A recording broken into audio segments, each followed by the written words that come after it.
ভোর ৫টা বেজে ১০ মিনিট। চট্টগ্রাম সেনানিবাস তখন ঘুমভাঙা শহরের মতো নিস্তব্ধ।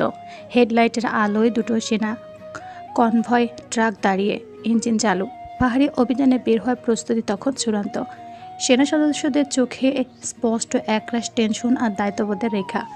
তাহসিন একবার রুট ম্যাপ দেখে নিল। পাশে দাঁড়িয়ে থাকা লেফটেন্যান্ট কবিরকে জিজ্ঞেস করলো, মেজর রাশেদ, আসতে এত লেট হচ্ছেন কেন? এখন রওনা না হলে লেট হয়ে যাবে।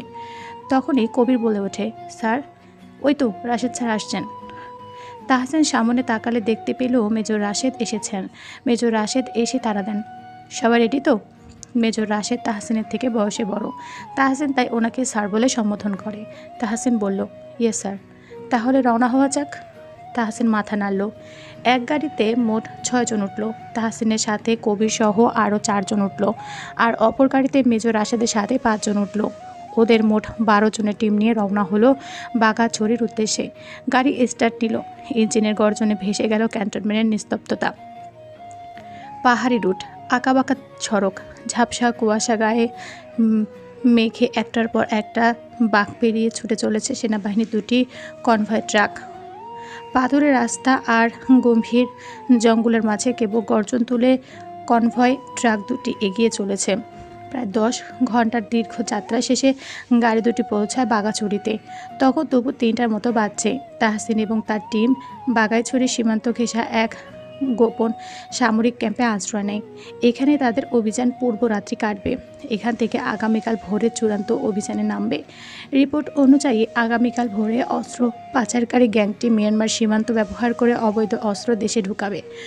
গভীর রাতে সেই গ্যাংয়ের অবস্থান নিশ্চিত করে তাহসিন এবং তার টিম ঘেরাও করবে পুরো এলাকা। এটা তাদের পরিকল্পনা। এবার শুধু পরিকল্পনা সফল হওয়ার পাওলা। তখন রাত 12টা বেজে 6 মিনিট। নিহা পড়া শেষ করে সবে টেবিল ছেড়ে উঠেছে। আগামীকাল লাস্ট এক্সাম। সে তো খুব খুশি। পড়া শেষ করে খাওয়া দাওয়া করে ভাবলো শান্তকে একটুখানি ডিস্টার্ব করা যাক। পরীক্ষার ওছিলায় অনেক দিন হয়েছে রাত বিরাতে শান্তকে ফোন দিয়ে জ্বালায়নি। আগামীকাল যেহেতু এক্সাম আছে তাই বেশিক্ষণ আর কথা বলবে না। 5 মিনিটের মতো বলে ফোন রেখে দিবে। নিহার নতুন একটা সিম আছে, যেটা এখনও ইউজ করা হয়নি, তাই শান্ত ওই ফোন নাম্বার জানেও না। নিহা সেই নতুন সিম ফোনে কানেক্ট করে শান্তকে ফোন দিল। শান্ত ফোন ধরতেই কণ্ঠ একটুখানি চেঞ্জ করে বলল, হ্যালো সুইটহার্ট, কেমন আছো? শান্ত কিছুটা ভরকে গেল। একে তো মেয়ের কণ্ঠ, তার ওপর কী সব নামে সম্বোধন করছে। শান্ত বলল, সরি, মেবি রং নাম্বারে ফোন করেছেন। নো বেবি, আমি তোমাকে ফোন করেছি। আমাকে চিনতে পারছো না তুমি? শান্ত বিড়বিড়িয়ে বলল, এটা আবার কোন ক্ষেতের মূলা? ওপাশ থেকে নিহা ঠোঁট চেপে হাসলো, বলল, ছি বেবি, আমি মূলা হতে যাব কেন? আমি তো তোমার জান পাখি। শান্ত এবার বুঝে ফেললো এটা যে নিহা, তাই শান্ত মজা লুটতে থাকলো। নিহাকেও বুঝতে দিল না যে সে নিহার কার সাথে ধরে ফেলেছে। শান্ত ভুলে যাওয়ার ভান করে বলল, ও হ্যাঁ তাই তো, সরি বেব, ভুলে গিয়েছিলাম। নিহার ভ্রু কুচকে এলো। ওপাশ থেকে শান্তর কণ্ঠ শোনা গেল। শান্ত বলছে, এত দেরি করে ফোন দিলে কেন চান্স? জানো আমি তোমার জন্য কতটা অপেক্ষা করেছি? নিহা থতমত খেয়ে বলল, মানে? মানে আবার কি? তুমি না বললে তুমি আমার জান, তো জানের জন্য অপেক্ষা করবো না তো কার জন্য অপেক্ষা করবো বলো? নিহা এবার খেপে গেল, বলল, এই অশান্তর বাচ্চা শান্ত, কি বললেন আপনি? আমি নিহা। ছি ছি, আপনার ক্যারেক্টার এত খারাপ হয়ে গিয়েছে। শেষে কিনা চেনা নেই জানা নেই অচেনা একটা মেয়েকে জান, বেব ইত্যাদি বলা শুরু করে দিয়েছেন। শান্ত ক্রূর হাসলো, বলল, কি ভেবেছো তুমি একাই চালাক? আমাকে বোকা বানাতে এসে নিজে বোকা বনে গেলে। থেমে, ফোন নম্বর এটা কার? নিহা চুপসানো মুখ নিয়ে বলল, আমার। ও, আগামীকাল তোমার এক্সাম আছে? তাহলে কোন আক্কেলে এত রাতে ফোন করে ফাজলামি করতে এসেছো নিহা? 5 মিনিটের জন্যই ফোন দিয়েছিলাম, ভেবেছি 5 মিনিট কথা বলে ঘুমিয়ে যাব। শান্ত ফোনের সময় দেখে নিল, বলল, 5 মিনিট ওভার, এবার ফোন রেখে ঘুমাও। কিন্তু? কোনো কিন্তু নয়। যদি এখন ফোন না রাখো তবে আমি রাখবো, আর তোমাকে সব জায়গা থেকে ব্লক মারবো। শুধু তাই নয়, দেখা হলে কথাও বলবো না।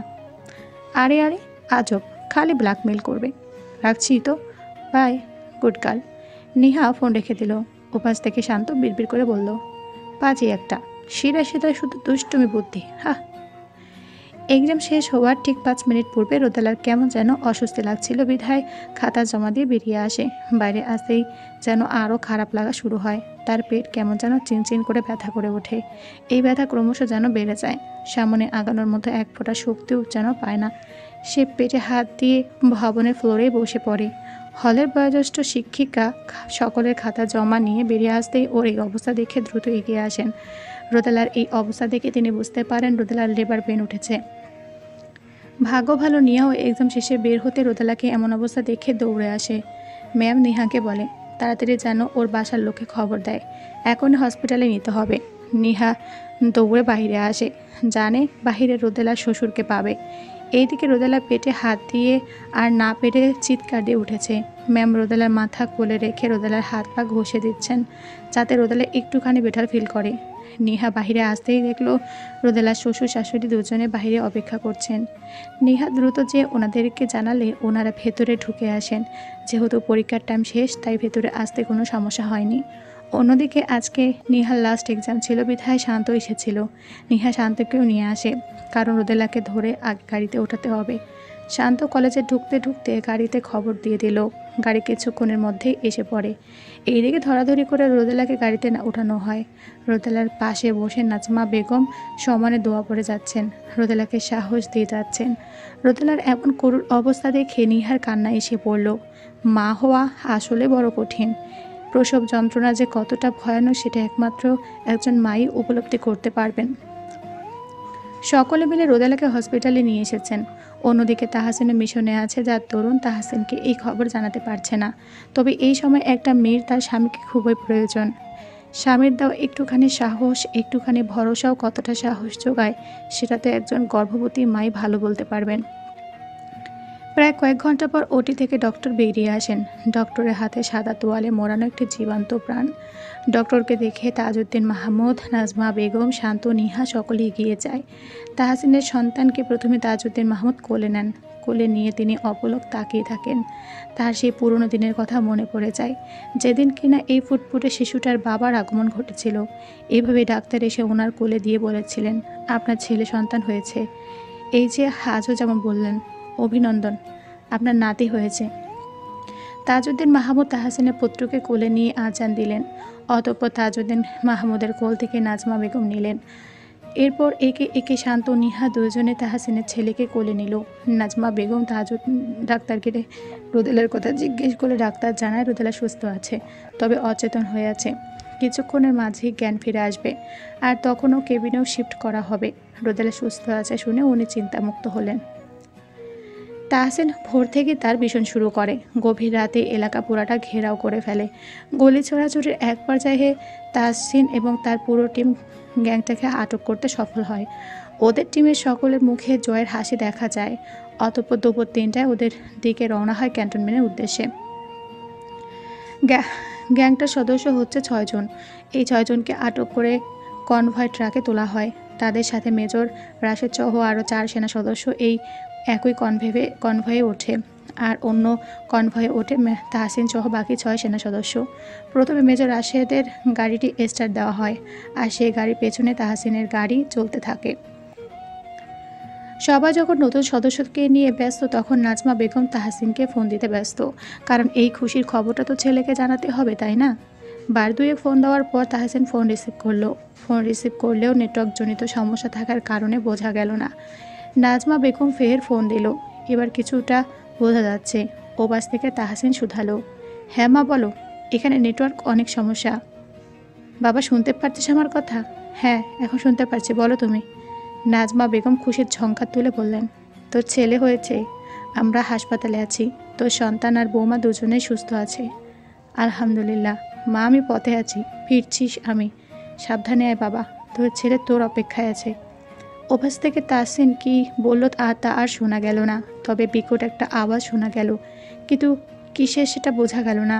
বিকট আওয়াজের চোটে নাজমা বেগম ফোনের একপাশ থেকে কেঁপে উঠলেন। তিনি বললেন, কি হয়েছে বাবা? কল কাটার আওয়াজ শোনা গেল। তিনি ফের কল দিলেন, কিন্তু এবার আর ফোন পাচ্ছে না। ওপাশ থেকে পরিচিত মহিলা কণ্ঠ ভেসে উঠছে, এই মুহূর্তে আপনার কাঙ্ক্ষিত নম্বর সংযোগ প্রদান করা সম্ভব হচ্ছে না, দয়া করে আবার চেষ্টা করুন। নাজমা বেগম আরও 2বার চেষ্টা করলেন, কিন্তু একই কথা ভেসে উঠল। নাজমা বেগমের চিন্তিত আনন তাজউদ্দিন সাহেব লক্ষ্য করে এগিয়ে এলেন, শুধালেন, কি হয়েছে? তাহাজিন, এর সাথে কথা বলছিলাম, হঠাৎ কিসের যেন আওয়াজ হলো, এরপর ফোন বন্ধ। হয়তো নেটওয়ার্কের সমস্যা। চিন্তা করো না। তবু মনটা কেমন খচখচ করছে। তুমি শুধুই টেনশন করছো নাজমা। আল্লাহ ভরসা। আল্লাহ আমার ছেলেটাকে সহি সালামতে ঘরে ফিরাক। নাজমা বেগম মনে মনে ছেলের জন্য দোয়া করতে থাকলেন। যতই হোক মায়ের মন তো, ছেলের জন্য কারণে অকারণে চিন্তা হবে, এটাই স্বাভাবিক। রোদেলাকে কেবিনে শিফট করা হয়েছে। কেবিনে শিফট করার পরেই নাজমা বেগম রোদেলার ছেলেকে কোলে নিয়ে কেবিনে ঢোকেন। এরপর একে একে শান্ত, নিহা, তাজউদ্দিন মাহমুদও কেবিনে আসে। রোদেলা ওদেরকে দেখে কান্না ভেজা চোখে তাকিয়ে রইল। নাজমা বেগম রোদেলার ছেলেকে রোদেলার পাশে শুইয়ে দিয়ে রোদেলার মাথায় হাত বুলিয়ে দিলেন, বললেন, তাহসিন আসছে, ওর সাথে কথা হয়েছে। রোদেলা কথাটা শুনে বেশ প্রসন্ন হলো। যাক, তাহলে এই সময়টাতে সে তাহসিনকে দেখতে পারবে। আচ্ছা, তাহসিন ফিরে তার ছেলেকে দেখলে কীরকম অনুভূতি হবে? ছেলেকে যখন কোলে জড়িয়ে নিবে তার বুক কাঁপবে না? রোদেলা সেই মুহূর্তের কথার জন্য অপেক্ষা করছে, যে মুহূর্তে তাহসিন আসবে নিজের ছেলেকে দেখে চক্ষু জোড়াবে। রোদেলা ছেলের দিকে তাকালো, আলতো জড়িয়ে ধরল। এই প্রাণটাকে সে জন্ম দিয়েছে, এটা তার অংশ, তার নারী ছেঁড়া ধন। রোদেলার চোখের কোণে পানি জমল। বাচ্চাটা কেমন চোখ পিটপিট করে রোদেলার দিকে তাকিয়ে আছে। 17 বছর বয়সে কারো স্ত্রী হলো, আর 19 বছর বয়সে মা হয়ে গেল। সময় কতই না দ্রুত বয়ে যায়। নিহা রোদেলার পাশে এসে শুধালো, রোদ, আমাদের কিউট প্রিন্সের নাম কি রাখবে? রোদেলা তাকিয়ে বলল, সেটা ওর বাবা এসে বলবে। যদিও আমাকে আগে বলে দিয়েছে কি নাম রাখবে, তবে আমি চাই ওর বাবা এসে ওকে কোলে নিয়ে ওর নামকরণটা করুক। ওহো, কি ভালোবাসা! ভাইয়া আসছেন, আর কিছুক্ষণ অপেক্ষা। নিহা, শান্ত, রোদেলা কথাবার্তা বলছিল। ওইদিকে তাজউদ্দিন মাহমুদ কিছু বলার উদ্দেশ্যে ইশারায় নাজমা বেগমকে বাহিরে ডেকে নিয়ে গেলেন। হসপিটালে করিডোরের সামনে গিয়ে করুণ কণ্ঠে বললেন, নাজমা, তাহসিনের জন্য দোয়া করো, খবর ভালো না। নাজমা বেগম চিন্তিত কণ্ঠে বললেন, কেন, আমার তাহসিনের কি হয়েছে? ওদের গাড়িতে বোমা হামলা হয়েছে। ওরা তো 2টি গাড়িতে গিয়েছিল, একটাতে বোমা হামলা হয়েছে। দোয়া করো তাহসিন যেন যে গাড়িতে না থাকে, আমার ছেলেটা যেন প্রাণে বেঁচে যায়। নাজমা বেগম কান্না করে দিয়ে বললেন, দেখেছো, আমি তোমাকে তখনই বলেছিলাম আমার ছেলেটার কিচ্ছু হবে না তো। আচ্ছা, তো আনন্দের দিনে এটা কী সংবাদ দিলে তুমি? তাজউদ্দিন মাহমুদ চোখের কোণে জল জমেছে। উনি নিজেকে সামলে বললেন, আমি যাচ্ছি, তুমি এদিকটা সামলাও।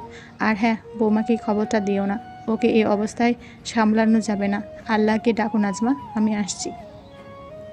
সংবাদ মাধ্যমে প্রতিটি চ্যানেলের মুখ্য খবর এখন একটাই, সেটা হচ্ছে সেনাবাহিনীর গাড়িতে বোমা হামলা। অস্ত্র পাচারকারীদের আটক করে ফেরার পথে এই হামলা ঘটে। এতে গাড়িতে থাকা সকলের মৃত্যু হয়। জানা যায়, সেই গাড়িতে সেনাবাহিনীর মেজর তাহসিন মাহমুদ ছাড়াও আরও 6 জন সদস্য ছিল। কারো লাশকে চিহ্নিত করা যাচ্ছে না, কারণ প্রতিটি লাশ টুকরো হয়ে ছড়িয়ে ছিটিয়ে গিয়েছে। দেশজুড়ে এ খবর ছড়িয়ে পড়ে, সামাজিক যোগাযোগ মাধ্যমে তোলপাড় চলছে। সকলের মুখে মুখে এখন একই খবর। কর্নেল ওসমান সহ সেনাবাহিনীর বাকি টিম এই মুহূর্তে ঘটনাস্থলে পৌঁছে গিয়েছে।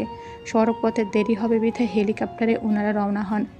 সেখানে যে মেজর রাশেদ এবং বাকি 4 সদস্যদের থেকে বিস্তারিত শুনলেন। তাদের ভাষ্যমতে গাড়ি দুটি পরপর রওনা হয়। প্রথমে গাড়িতে আটক করা 6 জনকে নিয়ে ওনারা 5 জন রওনা হয়, আর পরের গাড়িতে সেনাবাহিনীর বাকি 7 সদস্য রওনা হয়, যেটাতে মেজর তাহসিন, লেফটেন্যান্ট কবির সহ বাকিরা ছিলেন। কিছু পথ পেরোতেই হঠাৎ ওদের গাড়িতে বোমা বিস্ফোরণ ঘটে। ওনাদের গাড়ি অনেকটা এগিয়ে থাকায় ওনাদের গাড়িতে ক্ষতি হয়নি, ওরা প্রাণে বেঁচে গিয়েছে। এইদিকে বোমা বিস্ফোরণে হতেই মেজর রাশেদ সহ বাকি 4 জন এই দিকে ছুটে এলো। সেই সুযোগে আটক করা 6 আসামি পালিয়ে গিয়েছে। কর্নেল ওসমান সবটা শুনে মাথা নিচু করে রাখলেন। 7 সেনা সদস্যের একজনও বেঁচে নেই। কারো হাত পা শরীর থেকে আলাদা হয়ে গিয়েছে, কারো মুখ এমনভাবে পড়েছে চেনার উপায় নেই। সবাই এই ছিন্ন বিচ্ছিন্ন অবস্থা দেখে যে কেউ ভয় পেয়ে যাবে। তখন রাত 11টা। রোদেলাকে আজ হসপিটালে থাকতে হবে। সন্ধ্যার দিকে নিহা, শান্ত চলে যেত, কিন্তু তাহসিনের কথা শুনে আর যায়নি। তবে তাহসিনের গাড়িতেই যে বোমা হামলা হয়েছে সেটা জানে না। নিহা আজ রাতটা হসপিটালেই থাকবে, আর শান্ত রাতে তার বাসায় চলে যাবে। নিহা বাসায় কল দিয়ে জানিয়ে দিয়েছে সে রোদেলার সাথে থাকবে। রোদেলার পাশে এখন নাজমা বেগম বসে আছেন। নিহা বাহিরে বসে আছে। সে রোদেলার সামনে আসতে পারছে না, কারণ নিহার কথা চেপে রাখার অভ্যেস নেই। দেখা যাবে রোদেলার সামনে গেলে মুখ ফুটে তাহসিনের কথা বেরিয়ে গেল, তখন কি হবে? তাই সে বাহিরে বসে আছে। তাজউদ্দিন মাহমুদ এখনও কোনো খবর নিয়ে ফেরেননি। নাজমা বেগম বসে বসে দোয়া পড়ে যাচ্ছেন। রোদেলাকে এখনও কিছু জানানো হয়নি। রোদেলা নাজমা বেগমের দিকে তাকালো, কিছুক্ষণ তাকিয়ে থেকে বলল, মা, তুমি কি কিছু নিয়ে চিন্তিত? নাজমা বেগমের টনক নড়ে উঠল, বলল, না তো। রোদেলা বলল, বাবাকে দেখছি না কেন? কোথায় গিয়েছে? তোমার বাবা আছেন, হয়তো কাছে পিঠে কোথাও আছেন। নেহা কোথায়? ও তো বাসায় যায়নি। নেহা বাহিরে বসে আছে, শান্তও বাহিরে। ওরা ভেতরে আসছে না কেন? এমন সময় শান্ত ভিতরে এলো, হাতে তার খাবার। সে বাহির থেকে খাবার এনেছে। খাবারের প্যাকেটটা নিহার হাতে দিয়ে বলল সবাইকে বেড়ে দিতে। নাজমা বেগম নাকচ করলেন, তিনি এখন কিছুই খাবেন না। তাও নিহা জোর করে খাবার দিল। রোদেলার ছেলে এতক্ষণ ঘুমাচ্ছিল, এখন ঘুম থেকে উঠে কান্না করা শুরু করেছে। শান্ত ওকে কোলে নিয়ে বসে আছে। সবার মতে গতি রোদেলার কাছে ভালো ঠেকছে না। সবাই তার থেকে কিছু লুকাচ্ছে, সেটা ভালো করে বুঝতে পারছে, কিন্তু কী লুকাচ্ছে সেটা বুঝতে পারছে না। রোদেলা নাজমা বেগমের উদ্দেশ্যে শুধালো, মা, উনি কখন আসবেন? নাজমা বেগমের বুকটা যেন মোচড় দিয়ে উঠল, গলা বাঁকিয়ে যেন কান্না আসছে। নাজমা বেগম কিছু বলার আগে শান্ত বলল, ভাইয়া আসবে তো, পথে আছে। ও। খাবার পাতেই তাজউদ্দিন মাহমুদের ফোন এলো। নাজমা বেগম ফোন রিসিভ করতে তাজউদ্দিন মাহমুদ কান্না করতে করতে বললেন, নাজমা, আমাদের ছেলে আর নেই। সে যে গাড়িতে ছিল ওই গাড়িতে বোম ব্লাস্ট হয়েছে। কারোর লাশে নাকি চেনা যাচ্ছে না, সবার লাশ ছিন্ন ভিন্ন হয়ে গিয়েছে। তাহসিন আর ফিরে এলো না নাজমা, আমাদের ছেলে আমাদের কাছে ফিরে এলো না। নাজমা বেগম গগন বিদায়ী চিৎকার দিয়ে কান্না করে উঠলেন। নাজমা বেগমের কান্না শুনে শান্ত আনিহা বুঝে গিয়েছে। এইদিকে রোদেলা উতলা হয়ে গেল, বলল, হে মা, তুমি কান্না করছো কেন? কী হয়েছে? নাজমা বেগম খাবার রেখে রোদেলাকে এসে জড়িয়ে ধরে বললেন, আমার ছেলেটা আর নেই রে মা, আমি কাকে নিয়ে বাঁচবো? আমার তাহসিন আমাদেরকে ছেড়ে চলে গিয়েছে। রোদেলা তোতলাতে তোতলাতে বলল, কি বলছো তুমি এসব? কি আবল তাবল বকছো? তোমার ছেলে নেই মানে কি? উনি তো ফিরছেন। তুমি বলেছো না উনি ফিরছেন, তাহলে এখন কেন এমনটা বলছো? নাজমা বেগম কান্নার জন্য কিছু বলতে পারছেন না। এদিকে খবরটাতে শান্তর বুকটাও কেমন কেঁপে উঠল। আর সন্তানের জন্ম হলো, সেই একর দিনে প্রায় একই সময়ে বাবার মৃত্যুর খবর এলো। পৃথিবী এতটা নিষ্ঠুর কেন? নাজমা বেগম সমানে আহাজারি করে যাচ্ছেন। ওইদিকে নিহাও কান্না করছে। যে কান্না করতে করতে রোদেলাকে সবটা জানালো। রোদেলা পুরো ঘটনা জুড়ে কেমন স্তব্ধ হয়ে গেল। ঝড় আসার পূর্ব মুহূর্তে প্রকৃতিটা কেমন যেন ভয়ঙ্কর নীরব হয়ে যায়, ঠিক তেমনটাই যেন রোদেলার হয়ে গিয়েছে। রোদেলা হয়তো কান্না করতে চাইছে, কিন্তু তার ভেতর থেকে কান্না বেরোচ্ছে না। কান্না করতে যেন সে ভুলেই গেল। এই তো গতকালই তো মানুষটা তার থেকে দূরে গেল, যাবার পুরো ভালোবাসার স্বীকারোক্তিটাও দিয়ে গেল। এখন কি কথাও দিয়ে গিয়েছিল সে ফিরে আসবে? কত স্বপ্ন বলেছিল না তারা? তাহলে এখন সবাই কেন বলছে যে তার মাহমুদ সাহেব আর নেই? মাহমুদ সাহেব কথার খেলাপ করা মানুষ তো নয়, তাহলে কেন এমনটা বলছে? মাহমুদ সাহেব তার পুত্রকে কোলে নেবে না? যার জন্য গত 9টা মাস অপেক্ষা করছিল, তাকে ছুঁয়ে দেখবে না? ছেলেটা তার বাবার কোলে চড়ে বাবাকে দেখবে না? কীসব ভুলভাল কথা বলছে ওরা? নিহা রোদেলাকে দূরে কান্না বেচা গলায় বলল, রোদ, এভাবে চুপ হয়ে থেকো না, কান্না করে মনটা হালকা করো, ভাগ্যকে মেনে নাও। রোদেলা অনেকটা সময় চুপ করে থেকে বলল, মাহমুদ সাহেব ফিরবে, ঠিক ফিরবে। সে যে আমার কথা দিয়েছে, সে আর যাই হোক ওয়াদা ভঙ্গ করা মানুষ না, সে ফিরবে, তোমরা দেখিও। রোদেলার কথা শুনে নাজমা বেগম আরও চিৎকার দিয়ে কেঁদে উঠলেন। এইদিকে শান্ত কী করে বুঝে উঠতে পারছে না। পরিবেশটা মুহূর্তেই কেমন ভয়ঙ্কর হয়ে গিয়েছে। রোদেলা ছেলেও কান্না করে যাচ্ছে। তাহসিন তার কাছের কেউ না, অথচ এই কয়দিনে তাহসিন রোদেলা ওরা যেন শান্তর আপন হয়ে গিয়েছে। এই যে তাহসিনের মৃত্যুর খবর তাকেও পড়াচ্ছে, তাও ইচ্ছে করছে সবার এত কান্না করতে, কিন্তু সে তো পারছে না, কারণ সে যে পুরুষ মানুষ, পুরুষদের কাঁদতে নেই। শান্ত তাহসিনের ছেলের দিকে তাকালো। ছেলেটা বোধহয় বাবা হারানোর খবরটা টের পেয়ে গিয়েছে। আহারে কি করুণ ভাগ্য!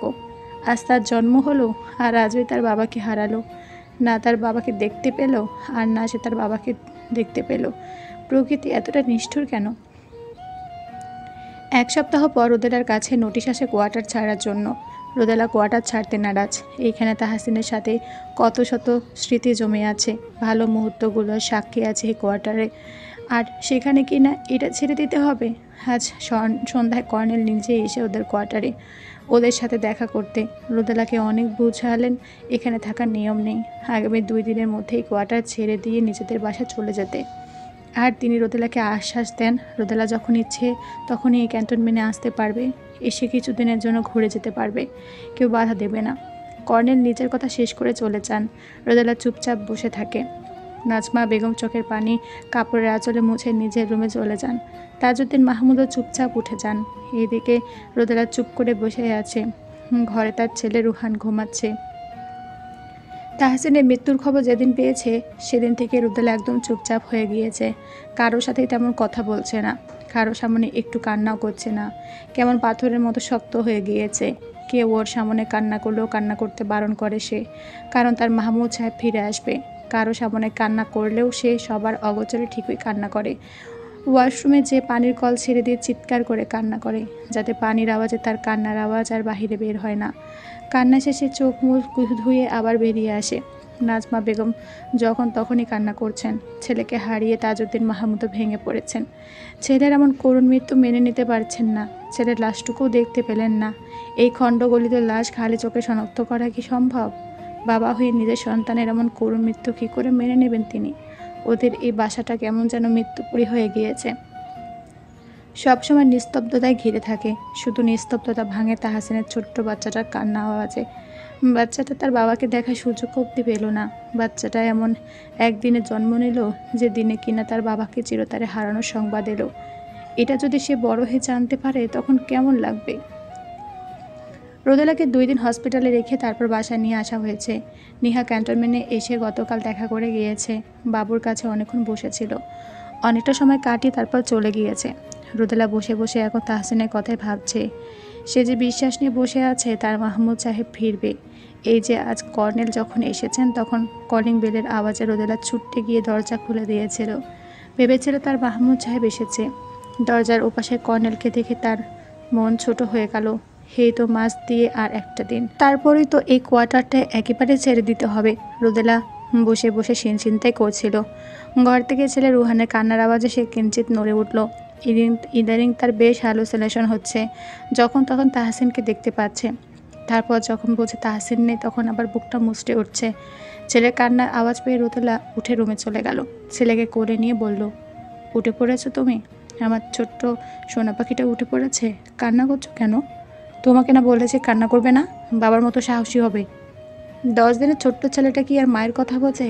তবুও মায়ের ঠোঁট নড়া দেখে সে মুখে আঙ্গুল পুড়ে তাকিয়ে রইল। আঙ্গুল চষে হয়তো বোঝাতে চাইছে তার খেতে পেয়েছে। রোদেলার কি আর ওইদিকে খেয়াল আছে? রোদেলা তো তার কথা বলতেই ব্যস্ত। রোদেলা ছল ছল নয়নে তাকিয়ে বলল, তুই এমন একটা দিনে পেতে পেতে এসেছিস যে দিনটি কিনে তোর বাবা হারিয়ে গেল। কেন তোকে এমন দিনে আসতে হলো? সুখ নিয়ে এসেছিলি অথচ দুঃখ হয়ে থেকে গেলি।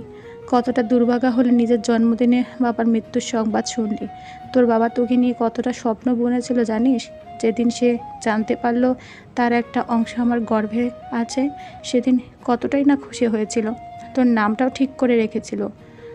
কতটা গর্বের সাথে বুক ফুলিয়ে বলেছিল তাহসিন মাহমুদের ছেলের নাম হবে তাহজিব মাহমুদ রোহান।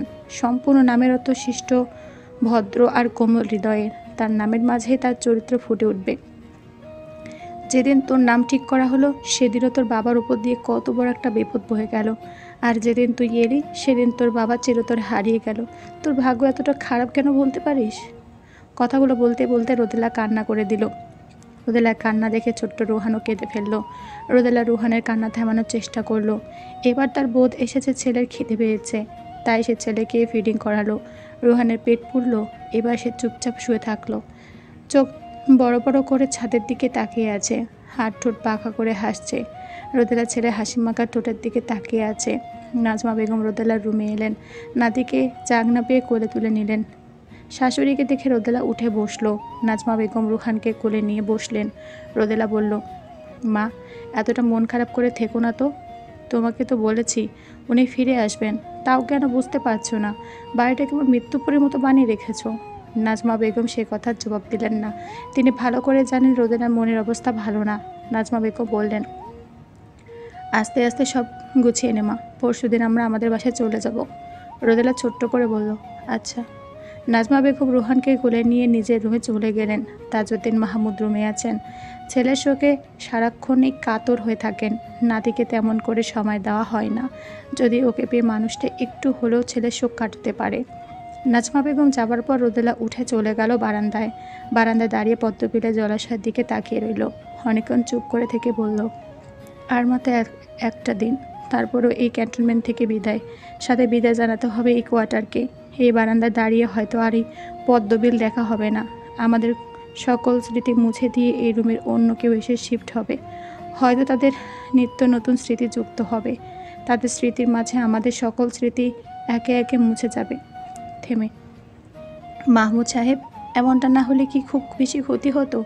কত সুন্দর করে, কতটা যত্ন করে ভালোবেসে সংসার গুছিয়ে নিয়েছিলাম। একটা ঝড় এসে সবটা লণ্ডভণ্ড করে দিল। আমি তো আপনাকে বলে দিয়েছিলাম, আপনি পাশে না থাকলে সামান্য একটা ঝড়েও আমাকে নাড়িয়ে দেওয়ার ক্ষমতা রাখে। শুনলেন না তো? এবার বিশ্বাস হলো তো? আপনি নেই আজ 10টা দিন হলো। দেখুন না, আপনার সাথে সাথে আমার মুখের হাসিটুকু মিলিয়ে গিয়েছে। নিয়ম করে নিজের যত্ন নেওয়া হয় না, রাতে ঘুমাতেও পারি না, কারণ আপনি নেই যে। কার বুকে মাথা রেখে ঘুমাবো আপনি বলুন?